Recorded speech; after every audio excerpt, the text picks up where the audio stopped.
지난 주말 아스날이 아스톤빌라에게 0대2로 패배를 하면서 우승 레이스에 제동이 걸렸는데 일단 리그에서는 맨시티에게 1위 자리를 내주고 말았어요. 그런데 단순하게 1위 자리를 내준 것뿐만 아니라 지난 주중에 있었던 뮌헨과의 경기에서도 경기력이 안 좋았고 이번 주에 있었던 아스톤빌라전에서도 경기력이 안 좋았었습니다. 그러다 보니까 이제 시즌 막판으로 흘러가는 중요한 일정 속에서 아스날이 지난 시즌처럼 또다시 경기력이 좋아지지 않으면서 우승을 눈앞에 둔 상태에서 미끄러지는 것이 아니냐 하는 생각이 들거든요. 그리고 이러한 문제는 아스날이 기본적으로 가지고 있는 스쿼드의 한계가 어느 정도 보이고 있는 건데, 아스날이 이번 시즌에 좋지 않았던 시기가 한 번 더 있었어요. 12월 달에 경기가 3일마다 있었던 시기가 있었습니다. 이때 아스날의 경기력이 급격하게 떨어지면서 로테이션을 돌릴 때마다 경기에 비기거나 패배를 하는, 승리를 거의 못 가져왔거든요. 그러다가 1월 달로 넘어가면서 경기가 일주일에 한 번씩 있는 시기가 됐습니다. 조금 더 여유로운 상황이 됐죠. 그러다 보니까 그때부터는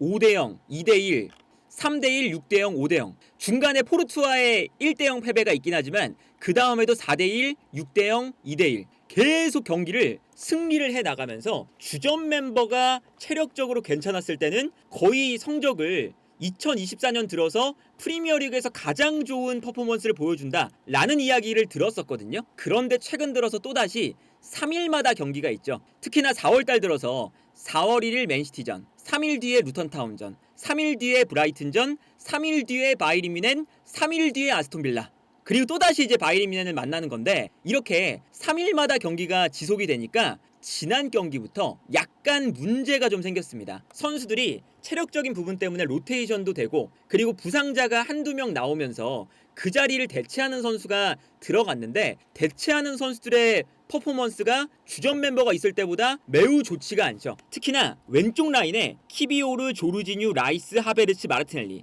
요 5명이 있는 라인에서 로테이션이 조금만 있어도 흔들리는 모습이 나오거든요. 오늘 경기를 생각을 해본다면 주중에 있는 뮌헨과의 챔피언스리그 8강전이 있기 때문에 조르지뉴가 3일마다 경기를 할 수는 없어서 조르지뉴가 빠지고 라이스가 내려옵니다. 그리고 여기에 더해서 미드필더 라인에 뛸 수 있는 선수가 하베르츠가 한 칸 내려오면서 이 자리를 채워주고요. 최전방 공격수 자리에 제수스가 들어가죠. 그리고 마르티넬리도 최근 들어서 부상을 달고 뛰었어요. 그러다 보니까 마르티넬리 자리에 트로사르가 들어갔고, 키비오르도 뮌헨과의 경기에서 약간 퍼포먼스가 떨어진 모습을 보여줬기 때문에 키비오르 대신에 진첸코가 들어갑니다. 그래서 최근 들어서 좋았던 주전 라인업에서 5자리가 바뀐 거예요. 라이스는 한 칸 내려갔고, 하베르츠도 한 칸 내려왔고, 그리고 가브리엘 제주스, 트로사르, 진첸코, 이 3명의 선수가 선발로 나온 건데, 여기서 문제가 생기기 시작합니다. 일단 첫 번째는 하베르츠가 이번 시즌 초반에도 그랬는데 미드필더로 나오게 된다면 요 중원 라인에서의 균형이 많이 깨질 때가 많아요. 아르테타 감독이 저 하베르츠를 기용하면서 조금 더 하베르츠가 제주스가 수비를 끌고 나올 때 하베르츠의 공간 침투, 이러한 움직임을 좀 기대했던 게 있거든요. 그러니까 지난 시즌에 자카가 하지 못했던 게 바로 저런 거죠. 자카는 미드필더 라인에서의 연결고리가 되어주면서 웨데고르가 오른쪽 하프 스페이스, 그리고 자카가 있을 때는 자카가 왼쪽 하프 스페이스를 공략하는, 이렇게 두 가지 연결고리가 있었거든요. 그러다 보니까 여기를 거쳐서 자카를 통한 패스, 웨데고르를 거쳐서 웨데고르를 통한 패스, 이게 지난 시즌 아스날이 매우 좋았었던 공격 시스템이었죠. 그런데 아무래도 제주스가 전방에 있을 때 제주스가 박스 안에서 영향력을 발휘하면서 득점을 만들거나 이런 것에 약간 불안함이 있었기 때문에 이번 시즌 자카를 내보내고 하베르츠를 데려온 건, 하베르츠가 조금 더 앞쪽으로 뛰어들어가면서 페널티 박스의 경쟁력을 늘리고 제주스가 움직여주면서 수비를 끌어냈을 때 하베르츠가 공간으로 침투한다, 이러한 걸 좀 노렸거든요. 그런데 여기서 문제는 하베르츠가 올라가 버리니까 이 왼쪽 라인의 연결고리가 사라집니다. 그리고 이거는 아마도 이 진첸코의 이번 시즌 부진과도 엮여 있는 건데, 아마 이번 시즌에 아르테타가 구상했던 건 진첸코가 지난 시즌도 중앙 지역으로 이렇게 들어와서 인버티드 풀백처럼 들어왔다가 본인이 살짝 올라가서 왼쪽 라인에서 연결고리가 되어줄 때가 있었어요. 그런데 이번 시즌에 진첸코가 부상도 좀 있었고 퍼포먼스가 100%까지 나오지 않는 모습이 있죠. 그러다 보니까 진첸코가 안쪽으로 들어왔다가 올라가서 공격형 미드필더에 있는 위치까지 올라가지 못하고 약간 뒤쪽으로 물러나서 뒤쪽에서 공격 라인 안으로 패스를 공급하는, 이러한 역할만 수행하고 그 이상의 플레이는 보여주지 못하고 있어요. 그러다 보니까 이제 문제가 뭐냐면 진첸코와 하베르츠 간의 거리가 멀어지면서 요 공간이 비게 되는 거죠. 그래서 이번 시즌에 하베르츠가 미드필더로 나왔을 때 오히려 공격이 좀 안 풀릴 때가 많았어요. 반대로 하베르츠가 원톱으로 나왔을 때는 요 이제 하베르츠가 원래 해야 되는 자리에 라이스를 올렸죠. 그래서 이제 라이스, 조르지뉴, 웨데고르 이 3미들이 나왔던 거거든요. 이때는 라이스가 어쨌든 요 라인 사이에서 볼도 받아준 다음에 주변에게 뭐 패스를 보내줄 때도 있고, 물론 라이스가 엄청 창의적인 패스를 보내주는 건 아니지만, 그리고 여기에 더해서 하베르츠가 제로톱처럼 움직이면서 수비를 끌어당길 때 본인이 공간으로 뛰어들어가서 좋은 공간에서 찬스를 만들어내는 모습들이 있었어요. 오히려 라이스가 아르테타 감독이 하베르츠에게 원했던 플레이를 요 라인 사이에서 왔다 갔다 하면서 했거든요. 그래서 좋았던 건데, 이번 경기는 조르지뉴가 쉬어야 되니까 라이스가 내려가고 하베르츠가 요 미드필더 라인에 나오자마자 문제가 발생을 합니다. 그래서 예를 들면 이제 이런 장면이에요. 진첸코가 가운데로 들어와서 이제 인버티드 풀백의 역할을 하고 하베르츠가 그 앞 공간에 있습니다. 그리고 이제 웨데고르가 오른쪽에서는 올라가주면서 오른쪽에서는 웨데고르, 왼쪽에서는 하베르츠, 이렇게 좌우 측면의 플레이메이커가 만들어지는 거거든요. 그리고 여기서 이제 하베르츠의 장점도 분명히 있어요. 이 장면에서 보시면 진첸코가 볼을 받은 다음에 측면적으로 패스를 보내줍니다. 그리고 트로사르가 볼을 받았을 때 수비가 끌려 나오면 하베르츠의 강점, 수비가 끌려 나갔을 때 이 공간 침투를 잘하잖아요. 그러다 보니까 하베르츠가 트로사르에게 수비가 끌려 나가는 순간 뒷공간으로 뛰어들어가고, 오히려 이제 트로사르가 볼을 받은 다음에 여기서 연계 플레이를 해주면서 하베르츠의 공간으로 패스가 들어가는 걸 볼 수가 있었죠. 그리고 이 장면도 보시면 진첸코가 이 장면도 안쪽으로 들어와서 패스를 공급하고 있는데, 여기서 제주스가 살짝 내려오니까 수비 라인이 전체적으로 올라오고 있어요. 그리고 그 순간 하베르츠는 내려와서 이제 연결고리가 돼주는 게 아니라 전방으로 뛰어들어가는 데 장점이 있다 보니까 올라오는 수비 라인 뒷공간으로 뛰어들어가고, 여기서 진첸코가 뛰어들어가는 하베르츠에게 패스를 보내주면서 거의 1대1 찬스에 가까운 장면이 형성될 뻔합니다. 그러니까 이런 모습들은 하베르츠가 미드필더로 나왔을 때, 그리고 진첸코가 왼쪽 라인에 나왔을 때 뭐 장점이라고 할 수가 있겠죠. 그런데 이런 장면을 보면 이제 문제가 조금씩 생기기 시작하는데, 예를 들면 웨데고르, 라이스 이 두 명의 선수가 후방에서 빌드업을 할 때 약간 내려와서 도와주려고 하고 있어요. 그리고 이때는 진첸코가 가운데 있으면 수비수들이 너무 중앙 지역에 몰리니까 빌드업의 공간을 만들기 위해서 약간 왼쪽으로 빠져 있습니다. 그러면 앞에 있었던 하베르츠가 진첸코가 수비를 끌고 움직이면 그 순간 요 앞 공간으로 좀 내려와서 볼을 받아주거나 그런 게 있어야 되는데, 여기서 하베르츠가 이런 움직임을 잘 못 가져가는 편에 속하죠. 그러다 보니 어떤 모습이 나오냐면 하베르츠와 제주스가 모두 올라가 버리고 여기서 웨데고르와 라이스 두 선수가 미드필더 라인 공간에 놓여있는 장면이 나옵니다. 그러다 보니까 약간의 미드필더의 숫자가 부족해서 오히려 웨데고르가 하베르츠가 있어야 되는 공간으로 움직여주면서 빌드업을 도와주고 있어요. 이렇게 되면 웨데고르는 수비 라인 앞에서 패스를 뿌려주는 게 좋은 선수인데, 하베르츠가 내려오지 않으니까 웨데고르가 플레이하는 위치가 내려갈 수밖에 없는 거죠. 이런 문제가 또 동반되기 시작하고, 이 장면도 보시면 진첸코가 가운데로 들어와서 볼을 가지고 있는데 하베르츠가 전방으로 올라가서 페널티 박스 안으로 많이 들어가 버립니다. 그러니까 진첸코와 하베르츠의 거리가 멀어지면서 이 라인 사이에서 볼을 받아줄 수 있는 플레이어가 사라지게 되는 거죠. 그리고 여기서 하베르츠가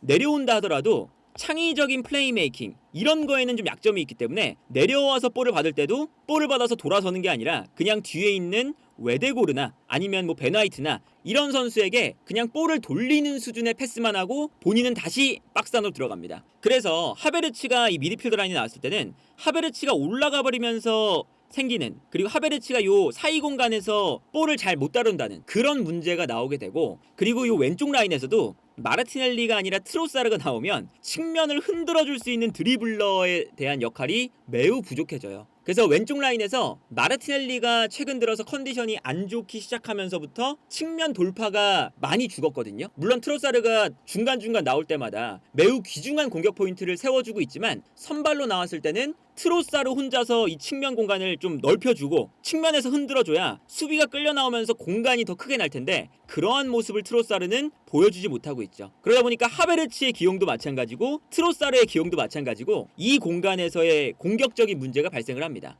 그리고 여기에 더해서 하베르츠가 미드필더로 나와버리면 라이스가 이제 밑에 나오는 거잖아요. 여기도 문제예요. 그러니까 라이스가 매우 좋은 선수인데 파티라던가 조르지뉴보다 잘하지 못하는 플레이가 딱 한 가지 있습니다. 미드필더 라인에서 볼을 받았을 때 앞쪽에 있는 공격수들에게 사이 공간으로 찔러주는 이 도전적이고 과감한 패스, 이거는 라이스가 못하는 것 중에 하나예요. 거의 뭐 유일하게 못하는 것 중에 하나인 건데, 그러다 보니까 아스날은 이렇게 진첸코와 화이트 약간 가운데로 들어와주면서 미드필더 라인에서 볼을 잡은 다음에 앞쪽으로 찔러줘야 되거든요. 근데 이 찔러주는 역할을 키비오르가 나왔을 때는 거의 뭐 왼쪽에선 못해주고 진첸코가 나왔을 때는 어느 정도 해주는데, 요 중앙에 있는 선수가 라이스면 진첸코에게 이 패스를 공급하는 역할을 뭐 주도적으로 맡길 만큼까지는 또 잘하지 않아요. 근데 요 중앙 지역에서 조르지뉴가 있으면 조르지뉴가 앞쪽으로 패스를 보내주는 주도적인 역할을 맡고, 라이스 같은 경우는 요 라인 사이에서 오히려 돌아다니면서 조르지뉴의 패스를 받아주는 역할을 하죠. 계속 오프 더 볼 플레이를 가져가면서. 그런데 라이스가 나와버리니까 요 미드필더 라인에서 앞쪽으로 패스를 찔러줄 수 있는 뭐 주도적인 선수가 없습니다. 그래서 어쩔 수 없이 웨데고르가 약간 내려와요. 그리고 오히려 라이스가 약간 올라갈 때도 있어요. 심지어 웨데고르가 내려와서 패스를 좀 찔러주고 라이스가 앞쪽에서 받을 때가 있거든요. 이렇게 되면 사실 웨데고르가 가장 잘하는 역할은 이선 라인에서의 창의적인 패스, 공격적인 패스, 이런 건데, 웨데고르를 밑에 쓰면 밑에 쓸수록 오히려 아스날의 공격성은 무뎌지게 되겠죠. 그러다 보니까 전체적으로 이 공격적인 측면에서 많이 꼬이는 거예요. 하베르츠가 요 라인 사이에서 패스를 못해주고, 트로사르가 돌파를 못하고, 라이스가 수비형 미드필더로 나오면 앞으로 찔러주는 패스가 안되고, 그러다 보니까 웨데고르는 내려와야 되고. 그래서 예를 들면 이제 이런 거죠. 이제 이 장면을 보시면 웨데고르는 요 오른쪽 하프 스페이스 공간, 상대 수비 라인 사이 공간에서 볼을 잡을 때 여기서 이제 볼 소유도 좀 해주고, 좁은 공간에서 볼을 소유해준 다음에 뛰어 들어가는 선수에게 결정적인 패스를 보내주는 이 연결고리 역할을 너무나 잘하거든요. 그런데 이제 이런 상황이 되는 거예요. 아무래도 이 미드필더 라인에서 진첸코도 볼 배급하는데 믿고 맡기기가 좀 힘들고, 라이스도 그런 주도적인 역할을 못하니까, 그리고 하베르츠도 높이 올라가 있으니까 웨데고르가 내려와서 본인이 3선부터 볼을 끌고 올라가거나 패스를 공급하는 역할을 맡기 시작합니다. 그래서 이런 장면이 나오는 거죠. 웨데고르가 오히려 내려와서 볼을 배급하고, 라이스가 오히려 약간 올라가서 플레이를 하게 되는 기형적인 포메이션이 만들어져요. 이러면 역습을 당할 때도 좋지 않겠죠? 물론 웨데고르가 라이스보다 약간 낮은 위치, 그러니까 이게 수비라인 요 사이 공간이 아니라 바깥쪽에서 볼을 잡아도 뛰어들어가는 선수에게 분명히 웨데고르는 좋은 패스를 찔러줄 수 있는 그런 모습을 보여줄 수 있는 선수예요. 그리고 아스톤빌라전에서도 이런 패스가 꽤나 나왔었죠. 그런데 그렇다고 해도 웨데고르가 이렇게 내려가서 볼을 잡고 여기서 볼을 배급하는 것이 아무래도 이 앞쪽 공간에서 패스를 공급하는 것보다는 위협적인 측면이 떨어질 수밖에 없습니다. 일정이 많아지면서 로테이션을 조금 돌리자마자 아스날의 이 좋았던 시스템이 나사가 하나 빠지자마자 와르르 무너지는 측면이 좀 있어요. 그만큼 이 아스날이 이 고점을 유지하기 위해서 스쿼드적인 측면에서의 허점이 존재한다 라는 게 마지막에 좀 미끄러지는 성향이 강한 이유 중에 하나고, 12월 달에도 이런 문제가 똑같이 발생을 했었습니다. 그리고 여기에 대해서 압박에 대한 측면도 빼놓을 수가 없겠죠. 일단 하베르츠가 너무 올라가 버리니까, 라이스가 이 중앙 공간에 있을 때는 라이스가 전방에서 볼을 뺏겼을 때 계속 돌아다니면서 상대를 압박해주고, 그러다 보니까 뒷공간에 수비적인 측면이 약한 조르지뉴가 있어도 라이스가 요 라인 사이를 왔다 갔다 하면서 상대의 역습을 정말 쓸어담는 수준으로 미드필더 라인에서의 영향력이 크거든요. 그런데 라이스가 이제 뒤에 있게 되면 오히려 하베르츠가, 뒤쪽에 있는 라이스가 수비력이 좋지만 하베르츠가 너무 올라가 버리면서 요 중원 공간에서 상대의 역습을 차단하는 능력이 매우 떨어집니다. 그리고 그렇다면 진첸코라도 중앙으로 들어와 있으니까 진첸코가 올라와서 여기서 압박을 해줘야 되는데, 진첸코도 수비가 좋은 편이 아니죠. 특히나 스피드가 좀 느리기 때문에 상대가 후방 라인에서 아스날의 볼을 빼앗아서 올라올 때 볼을 받는 선수에게 달려드는 속도가 좀 늦어요. 전방 압박을 할 때는 볼을 받는 선수에게 확실하게 달려들어야, 특히나 볼을 받는 선수가 볼을 받기 전에 이미 달려들고 있어야 볼을 받을 때 여유가 없거든요. 그런데 진첸코는 약간 타이밍이 늦기 때문에 이미 앞쪽에 있는 선수가 볼을 받은 다음에 그제서야 좀 달려들고, 그러다 보니까 볼을 받은 상대팀 선수가 여유롭게 볼을 받아서 전방을 바라볼 수 있는 시간적인 여유가 있고, 그래서 진첸코가 달려들 때쯤이면 이미 뛰어들어가는 선수에게 패스를 뿌려주면서 역습이 시작이 되죠. 이래버리니까 수비형 미드필더 자리에 조르지뉴보다 수비력이 좋은 라이스가 있음에도 불구하고 왼쪽 라인에 진첸코와 하베르츠가 나오니까 라이스가 이 넓은 공간을 혼자서 커버할 수는 없잖아요. 그러다 보니 오히려 수비적으로는 흔들리는 장면들이 많이 나옵니다. 이 장면을 보시면 아스톤빌라가 후방에서 볼을 주고받으면서 나올 때 라이스가 약간 올라가서 지금 압박을 하고 있었어요. 그러다 보니까 여기서 미드필더 라인에서 아스톤빌라가 풀어나오는 순간 아스날의 수비라인 앞 공간에서 선수 한 명이 내려가서 볼을 받는데, 이때 진첸코가 미드필더 라인에 있었기 때문에 이 선수를 빨리 따라갔어야 되거든요. 근데 따라가는 속도가 약간 늦다 보니까 패스를 받을 때 이미 볼을 잡는 순간 진첸코가 압박하는 스피드가 좀 떨어졌습니다. 그래서 편안하게 볼을 받은 다음에 압박을 좀 덜 받고 있는 모습이 분명히 보이죠. 진첸코가 달려들기 전에 볼을 받아서 올라오는 선수에게 리턴 패스를 내줄 수 있는 시간적인 여유가 있고요. 리턴 패스를 받아서 뛰어들어가는 선수에게 한 번에 패스가 연결되면 아스날의 뒷공간이 순식간에 무너지는 걸 볼 수가 있었습니다. 그리고 심지어 진첸코가 내려오는 속도가 약간 느려서 전방 압박이 실패한 다음에 분명히 동일선상에 있는 선수인데 동일선상에 있는 상대팀 공격수가 먼저 올라와서 마무리를 하거나 공격에 참여할 때가 많아요. 진첸코의 수비력은 오늘 이제 실점을 할 때 진첸코가 뭐 측면에서 커팅을 못했다 뭐 이런 것도 있었지만, 그것보다 더 심각한 게 저 전방 압박에서의 문제점이 생기는 거죠. 그래서 아스날의 문제점은, 물론 이제 아스날이 정말 좋은 축구를 하고 있고, 그리고 사실 세계에서 경기력적으로만 보면 손꼽히는 시즌을 보내고 있는 팀이거든요. 그런데 이 최상위권 팀의 목표는 어쨌든 우승컵을 드는 거다 보니까 챔피언스 리그든 뭐 프리미어 리그든 우승컵을 들기 위해서는 마지막까지 본인들의 이 좋은 퍼포먼스가 정말 빡빡한 일정 속에서 부상자가 한두 명 나와도 그 부상자를 메워줄 수 있는 스쿼드, 본인의 시스템이 망가지면 안 되는 스쿼드가 구축이 되어야 되는데, 아스날이 아직까지는 그러한 반열에 오르지 못했다는 느낌이 이번 시즌에도 들고, 이제 남은 일정이 만만치가 않거든요. 주중에 뮌헨, 또 주말에 울버햄튼, 주중에 첼시, 그러면 주말에 또 토트넘이에요. 정말 만만치 않은 일정이죠. 그래서 3일 간격으로 이제 4월 7일부터 4월 28일까지 계속 3일 간격으로 경기를 하는 건데, 이 7경기에서